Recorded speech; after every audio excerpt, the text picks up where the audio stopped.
I was standing in my bathroom 6 months postpartum, staring at the thick red scar across my abdomen, when my phone rang with the call that changed everything. It was my attorney, and her voice was shaking. "Sarah, we got the billing records. Your cesarean was coded as elective, not emergency. They billed your insurance $42,000 for a surgery you never needed." My hand went to my scar instinctively, tracing the raised keloid tissue. The surgery doctor, Mitchell had sworn was necessary to save my baby's life, had been planned all along. Not because my daughter was in danger, but because a cesarean on Friday night paid more than letting me labor into Saturday morning. 11 months earlier, I'd been different. I was 28, a physical therapist, married to Marcus, and pregnant with our first baby. My pregnancy had been textbook perfect. No complications, healthy weight gain, regular prenatal yoga. I desperately wanted a natural vaginal delivery. I interviewed 5 OB practices before choosing Dr. Mitchell because she claimed to have the lowest cesarean rate in the city at 18%. "I only do cesareans when medically necessary," she told me earnestly. I created a detailed birth plan, emphasizing avoiding unnecessary interventions.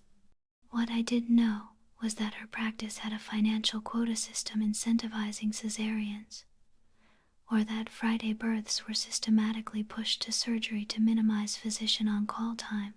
My due date came and went. At 41 weeks, Dr. Mitchell brought up induction insistently. "Your amniotic fluid is on the lower end of normal," she said. The measurement was 8 centimeters, well within normal range of 5 to 25. Looking back, I can see she was already planning the cesarean, building a paper trail of manufactured concerns. Friday morning arrived, and I still hadn't gone into labor. The nurse started Pitocin around 7, and contractions intensified rapidly.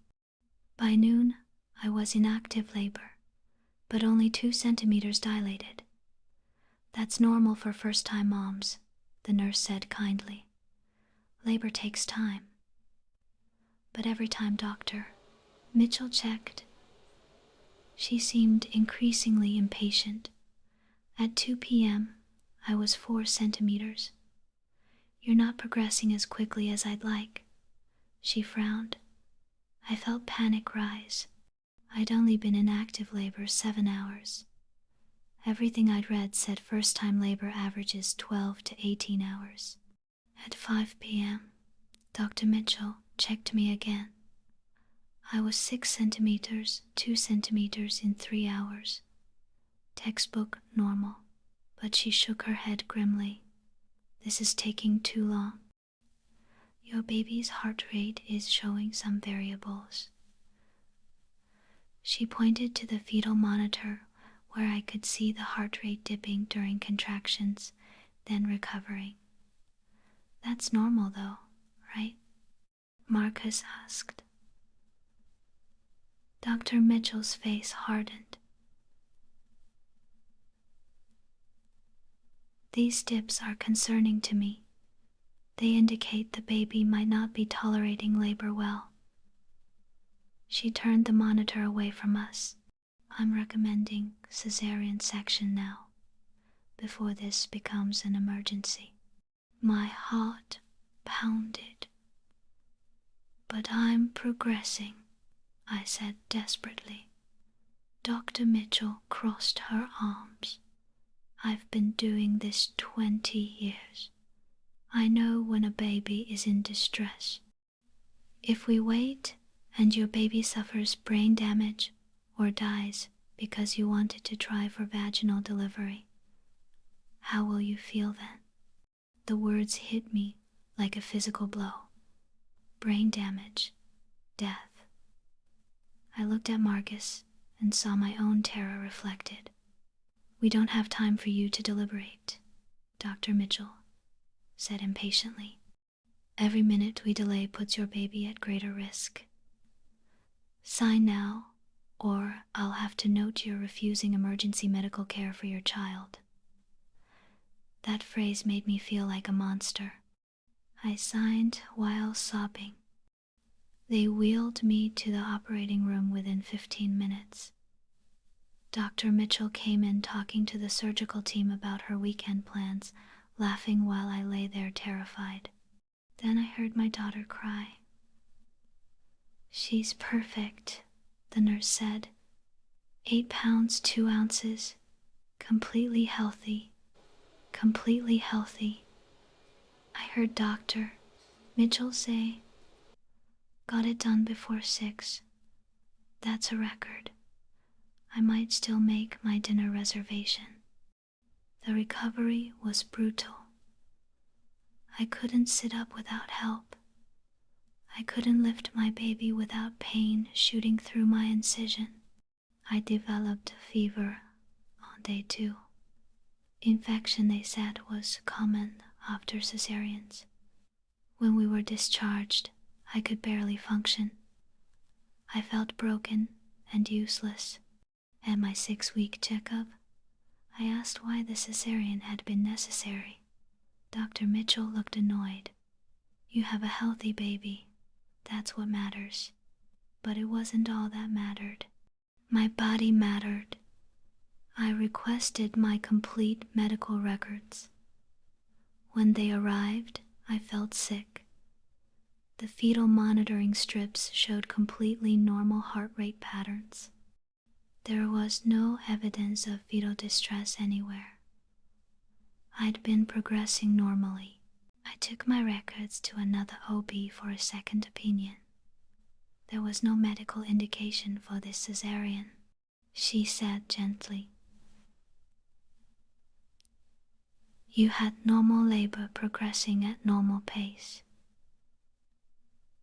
These heart rate variables are category 1, completely benign."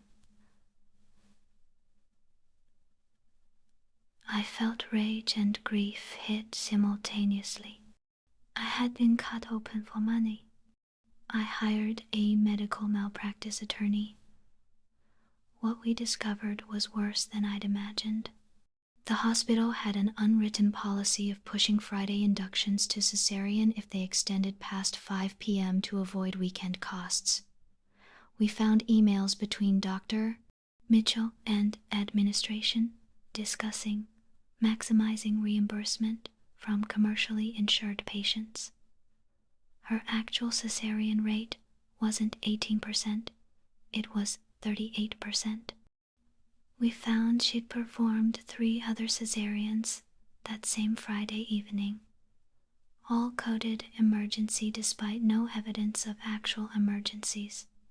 We settled 8 months later.